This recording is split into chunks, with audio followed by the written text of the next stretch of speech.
All right. My name is Alexia Pitter, and in honor of Father's Day, I'm proud to lead the launch of FAM's new storytelling project, Children with Incarcerated Parents. Personally, my father has been incarcerated since I was 3 years old. Growing up without him physically present shaped every part of my life, but so did the love we've kept alive through letters, phone calls, and visits. We're not alone. Millions of us are navigating life with a parent behind bars, and too often our stories go unheard. And that is why this project matters. Today we have two amazing guests. To be clear, you are both called Eric Cabrera, but you're not at all related. You both have a profound experience that you share, way beyond your name. You are both affected by the criminal justice system. You, Eric, with a C, as a formerly incarcerated father, and you, Eric, with a K, as a son of a dad currently in prison. As part of FAM's Children of Parents in Prison project, I thought your perspectives would be so helpful to other families going through similar experiences and for lawmakers to understand the very personal and real impact of their decisions. So, a little background. Eric, with a C, you were in federal prison for 12 years, starting when your son Elijah was little. You got out in 2021, and Elijah is now 18. Eric, with a K, your father was sentenced to 24 years in 2014, and you were 14 when he went inside, and now you're 25. Thank you both so much for joining. Let's get started with some questions. But first off, Eric Cabrera, meet Eric Cabrera. Hey, what's up, Eric? It's like the Hi, Seinfeld Eric. episode, right? Yeah. So, to start off, can you each introduce yourselves in about 2 to 3 sentences? Eric, with a C, you can go first. Hey, Eric Cabrera here from California. Um, yeah, in the Central Coast of California, I was incarcerated for about 12 years, a little over 12 years, and my son was 3 years old when I went in, and now he's 18 years old. Thank you. And Eric, with a K? Hi, my name is Eric Cabrera Zamora. I am a recent law student, a recent graduate from a law school here in Dallas. And my father's been incarcerated since I was about in eighth grade. I'm the youngest of three kids. And I've been in Texas since my family moved here when I was about six.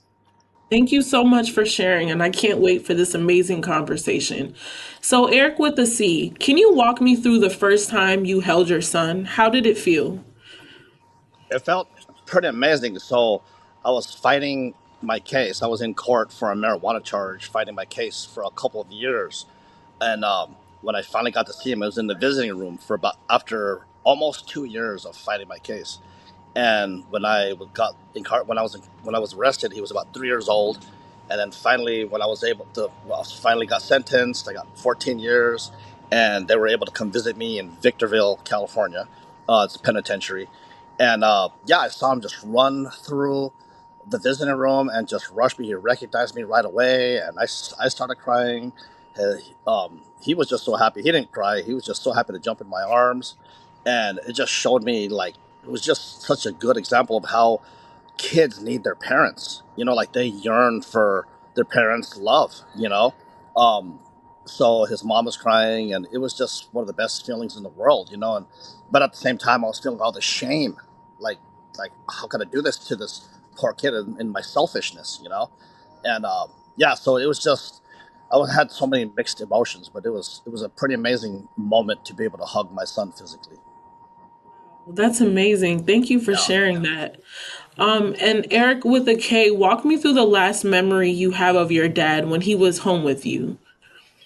I'll be honest. I was thinking about this the other day. It was him and I having an argument because I didn't want to mow the lawn, and he was telling me to go mow it, or else he was going to take my PlayStation away. And being being the stubborn youngest child that I was, I got my PlayStation, put it in a box, and placed it in his room. And I told him, "Here, you can have it. Take it away if you want, but I don't want to mow the yard." And it was strange. A couple days later, thinking about how that was the last interaction I had with my dad in our home before you know he, I had to start seeing him at a facility. Thank you for sharing that. And if you could tell me a little bit, Eric with a C, how were you able to maintain a connection with your son while you were incarcerated? Well, I did everything I could. I wrote letters constantly. I called every day, sometimes two, three times a day, and I made sure I'd call in the mornings before he went to school, then call in the evening, ask him how his day was, and try to understand everything he told me, and just be excited when he's excited, and encourage him when he was sad. And I like to draw too. I'm an artist, but I used to be a tattoo artist, so I'd always draw pictures for him and make sure I sign it and all that. And Eric with a K, I'm curious to know your thoughts because I think by knowing what my dad was doing to better himself, that kind of helped me release the anger a little bit because it was important that he was doing the work. What about you, Eric with a K? Yeah, for me, it was mostly phone calls, and in those phone calls, we my dad wouldn't necessarily talk about himself. He's always made it a point of stopping the conversation whenever I'd ask him how he was doing. Be like, no, no, no, I want to talk about you, and just to ask me how I was doing, what I did that week, what happened, if there was anything I wanted to discuss, or just what kind of a show I was watching, and that was the case for most of the time while I was growing up. Lately, since I've been getting older, now he's been sharing more about, hey, I've taken these classes. Like the other day, he was telling me I was taking this psychology class because I mentioned that I was reading this book about couple psychology since I want to be a family law attorney, and we got to talking about different theories, and it's just it was interesting to be able to have other conversations that didn't revolve around what was going on immediately in our lives, and be able to talk about something that he was learning in class and watching as he kept his mind active, trying to pursue things that would stimulate him mentally. And I think that's a great point that you make because I felt very similar with my dad. It took a while for him to talk about kind of himself. And later, as I got older, he kind of told me that, I was still a kid and he wanted to protect me from the conditions he was dealing with. And he didn't want to kind of put that on me. Eric with the C, did you ever have any experience with trying to keep that distance between what you were going through personally, whether it was the prison conditions or just hard times you were having with your son? yes, I'd keep it to a bare minimal. I wanted them to know that I was really remorseful for being in there. That was the main thing. But I didn't really want to share the harshness of it. Sometimes, mostly until he started asking questions, and I'd share as much as he would ask me. We got to a point as he started maturing that where he was encouraging me. So, sometimes I would share times with him that I was really missing him, and that I was kind of sad the other day. I was looking at his picture, so I was giving him the opportunity to be able to encourage me as well. And then I'd lighten up and like, wow, thank you, son, thank you for the encouragement, and it made him feel more confident too. Like, oh wow, I gave my dad advice as well. So now he's graduating from high school tomorrow. He's walking the stage. Yeah, Wow. he just turned 18, and Congratulations. yeah, thank you. And he's going into law enforcement. He's going to be a sheriff, so it's pretty cool. Wow. For you, Eric with a K, has your dad's circumstances being incarcerated impacted or influenced you in any way going to law school? And if so, can you tell us a little bit more about that? Yeah, so it was kind of wanting to get a different perspective on kind of the judicial system. Since the first time I'd seen a courtroom was when my dad was being sentenced in the federal courtroom back in South Texas, and after that, I mean, I just told myself I'd like to pursue something legal related. It's also, I mean, being first generation, my parents didn't really have a college education, and I knew that I wanted to do something beyond my undergraduate degree, and law school just seemed like the next step. And after getting through law school, I know I can't do criminal law because it's a little too close to my heart. But I've really fallen in love with family law, and I get to have the same impact on families and kids, which is exactly what I want to do. Making sure that people understand that there's resources out there for them and for their kids. Eric with a K, you kind of vaguely talked about this before, and I would love to hear more. Walk me through hearing the first time you heard that your dad was going to be sentenced to 24 years. Um, how old were you, and how did you hear the news, and how did that impact you? I remember before the sentencing hearing started, my dad's attorney came out and spoke to me and my mom because my sisters didn't feel comfortable going, and he told us, "Hey, the judge is gonna come out in a bit. They're gonna bring your dad out. He's gonna be with another group of guys. He's gonna be handcuffed, just so you're prepared for it." Um, and then it just went by, not fast, but it kind of, like, I guess the best example would be like those movies of Flash. It just, everything was kind of slow, watching him walk out in shackles, and being told by the judge what his sentence is, and a couple other comments that she made.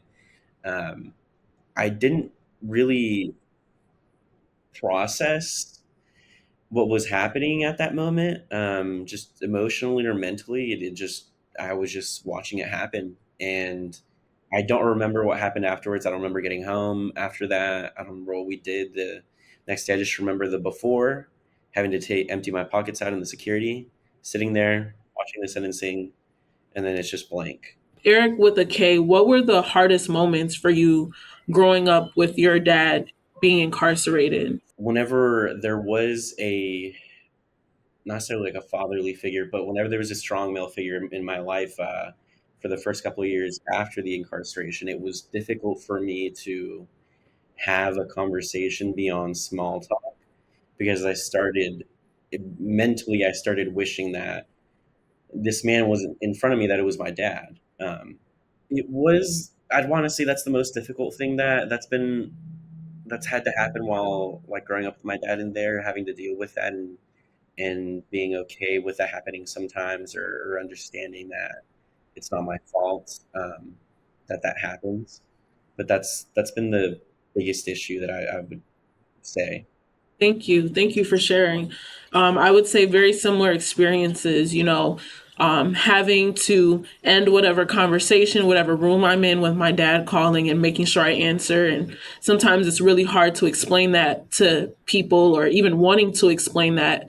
And it's, you kind of have to do what you have to do. And I definitely know for me, when my dad's not okay or when he may be sick, kind of going in go mode, and now I'm thinking all the bad things that could be happening if he calls and I miss the call. What if something's happening? And it's a lot of anxiety, and it's a lot of weight. And Eric with the C, what were the most difficult parts of parts of trying to parent while incarcerated? Uh, just missing the stuff that I knew I could teach him to do, like with sports and stuff. The one thing I was thankful to God to be able to do was I taught him how to tie his shoes as at a young age, in the visiting room and stuff. But there was so many times where he had sporting events and sports that I loved, and I love sports, that I couldn't be there for him, but I could give him advice.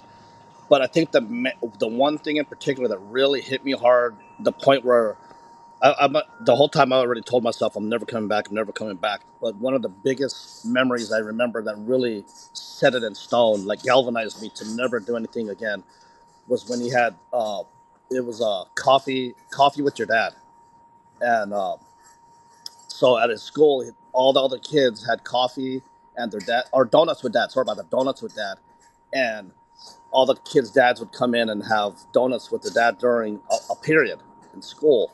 And my mother-in-law, his grandma, had to come in and take my place, and that really hit me hard, you know.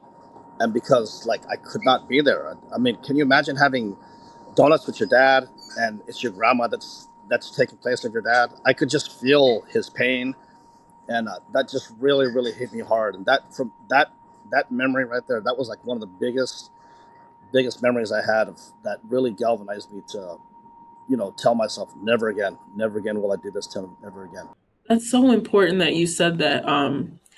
because as I was listening to Eric with the C, and about his son and having this, donuts with your dad, and your dad's not there, one of the first things that I thought about is my recent experience where my only, I try not to make promises when it comes to my dad. We try not to talk about the future too much. But the only one promise I told him is that, I want you to be there for my wedding. You will be there for my wedding. I don't care what has to happen, you will be there for my wedding. And so as I'm thinking, and I'm getting closer to the date, and it's still a few years out, but I'm thinking about, oh my gosh, what would this wedding look like? And I had this moment where I thought to myself and I said, wow, actually, my dad may not be there for my wedding. And I thought about how hard it would be to walk down the aisle and not have him there. And which kind of brings me to my next question. How have you both, Eric with AC, how were you able to hold on to hope while you were incarcerated, and also, help your son be hopeful? Well, first of all, I had a date, and it wasn't, even though it was a long date, it was still, I had a date, and I had a great relationship with him throughout the years as well. And so, leading up to the time where I was going to be released, I always made like realistic promises to him according to his age. Like I'd kind of consider what age he was. Like, yeah, so when he was 5, yeah, when I get out, we're going to go to Disneyland and this and that. And over the years, as he got older, his desires changed and stuff. So right before I came home, I made more. I continued just having realistic like goals for what we were going to do with each other. Yeah, I can't wait to go to church together. We're going to ride bikes together. And I'm gonna teach you how to drive and little stuff like that. So that gave me hope, and him always letting me know he couldn't wait till I came home. He couldn't wait to show me his room. He couldn't wait to do this and that. So that really gave me hope, And so just over the years, again, him not being angry with me, but just being excited to see me, that made Yes. me. That just really just kept the fire lit underneath me to just stay out of trouble, to better myself, to work on myself, so I could, yeah, and to prepare myself to be the father that he deserved. And Eric with a K, how have you been able to remain hopeful, and help your dad remain hopeful while he's incarcerated? Yeah, for me and my dad, our relationship is a little different in that we do talk about the future, like trying to make plans about what he would like to do after he gets out. Because I one thing that I noticed is that when I started talking to him about the future, what my plans were for the next 5, 10 years, he like I could see kind of his eyes like light up a little bit more because he likes to be focused on something. So just when I mentioned earlier about like bringing up things or him taking classes to stimulate himself mentally, that's what I like to do when I go visit him. Is like, hey, what would you like to visit? Where when you get out, like, where would you like to go to vacation? What do you want to see? Um, you know, he grew up in a small town in Mexico that's big countryside, a lot of pine trees.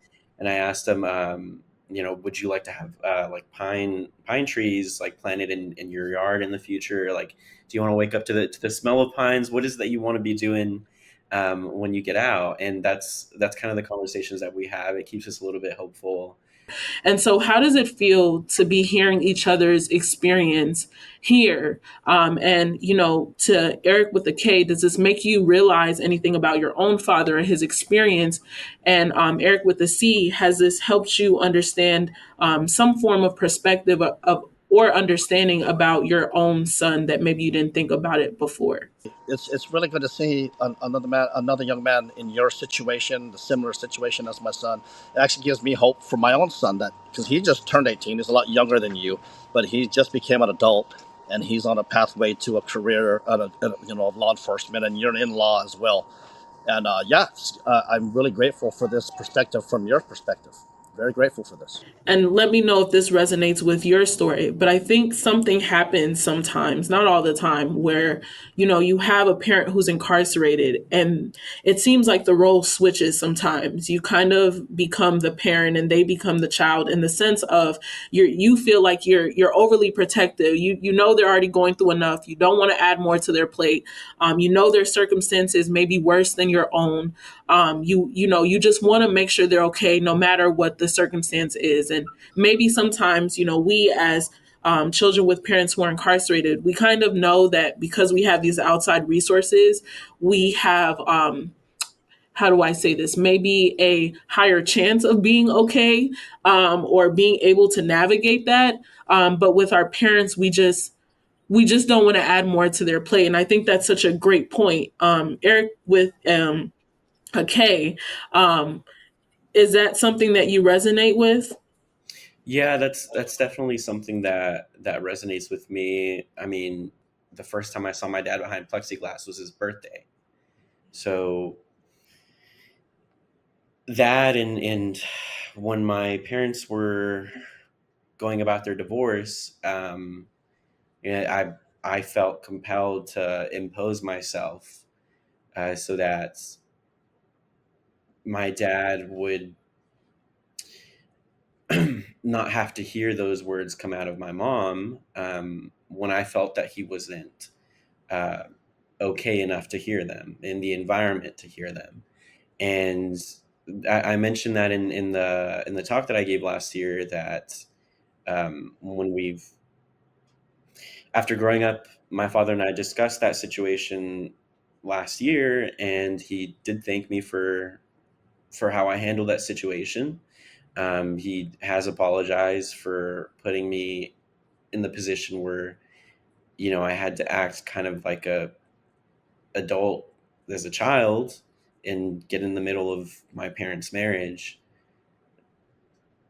But it was something that in the moment I felt had to be done, and it's something that I'm still having to manage now on trying to understand, what I can and can't share with him. Is there any advice you would either give us or other children with parents in prison that are kind of feeling the same way? Yeah, just keep continue to be the amazing young adults that you are. So you want to be the best example you can be to other kids in similar circumstances that are younger than you, that are just maybe just now experiencing it. And what about you, Eric, with a K? What does Father's Day mean to you, and what is Father's Day going to look like for you this year? For the first couple of years, it was really sad. I'm really not gonna lie, it was very sad. But after a while, it just meant I got really nice phone calls, and I I'll be spending this year's Father's Day the day before visiting my dad. Father's Day can be really hard, and sometimes I'll be honest, sometimes I forget about it. Just I think that's just my way of coping. But I think the most recent Father's Day, I've taken that time to write a letter to him and just thank him for doing all he can while he's incarcerated and parenting from prison, and sharing as many memories I can, and really try to use that time to just communicate with him, to talk to him, and create new memories. I think maybe some people probably feel that parents that are incarcerated don't love their kids. People who don't have never experienced that or don't know anybody who had in the same situation. Most fathers that I knew when I was in there was just kicking themselves in the butt, hated that they got themselves in that situation, and were just so shameful that they left their kids behind. And so they do everything they can to try to, get some type of try to redeem themselves somehow by taking their classes and calling, and as they should, of calling, apologizing, being remorseful about stuff. But most guys in there definitely love their kids. Most of the guys I met in there. And I'm just curious because I think about this all the time, Eric with a K. If your dad were, you're on your way to school or taking the bar exam, I should say, and you open the door and your dad's right there, like, "Hey, Eric, what is the first thing you would do? How do you think you would react?" Um, Probably cry. Go give him a hug, then go wherever it is that he wanted to go. I'll be honest, I've had a couple dreams with that exact situation, and it involves waking up and wishing I could hug him, because that's all I'd want to do. I'd want to be able to hug him, outside of those gray chairs in that visitation room. When I came home, I didn't. want to go where I wanted to go. I wanted to go to his favorite places just to let him know that I was interested in his stuff.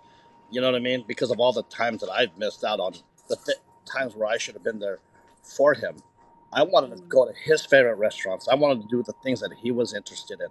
You know, because I eat anything anyways. I'm a fat boy. I eat whatever. You know. So fortunately, we like the same type of food, so it all worked out anyways. You know.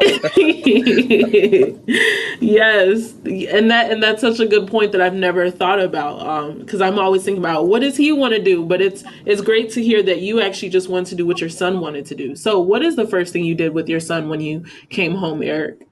We had a burger that he wanted a burger, and then we went on our trail bikes because he wanted to ride this. He wanted to show me this one trail, this mountainous trail close to our house, and that was the first like fun stuff we got to do together, and stuff, you know. And I still remember that day. Right now, it was like it was just yesterday. I can still smell how the air. I still remember how the air smells and everything, and how I felt when we got to go on that bike ride. You know, and yeah, that was the first thing we did, and it was amazing. And we've done so many things since then together. Eric with a K, I guess we'll start with you. If you could speak directly to a child who has an incarcerated parent dealing with this reality, understanding what they may be going through, what advice would you have for them? Um, I would I would tell them to try to try to get into a position where they can look for good mental health resources, and to understand that it might feel like forever, but as time goes on, things do start getting better. It's going to be really slow, like going uphill, but over time it's going to get easier. It's going to get better, and you're going to be able to laugh with your parent, um, the same way that you used to before they went inside. Thank you. And for you, Eric with the C, for the fathers that are still incarcerated, waiting to come home to their kids that may have a similar experience to you, what advice do you have for them? Um, Keep the hope alive. If you don't have any other hope, if you don't feel like you have any other hope for anything else, just that hope that you're going to be reunited with your kids. That is something to hold on to and to just keep you on fire for to get home on time, if not earlier if possible. To do whatever programs you have to do to get back to your kids as quick as possible and get back to your life as quick as possible. Stay out of trouble and just keep loving your kids. You know, write, call, try to get as many visits as you can. Do everything possible to show them how much you love them. I want to say thank you again for creating the capacity and the time to have such a deep and thought provoking conversation, but also very much a vulnerable conversation. I want to say thank you again, Eric and Eric Cabrera. Again, although you guys are not related, you guys shared so many amazing perspectives and a lot about your experience that I know will be helpful to others. I want to say happy Father's Day, early Father's Day to you. And I want to say happy Father's Day to your dad, Eric.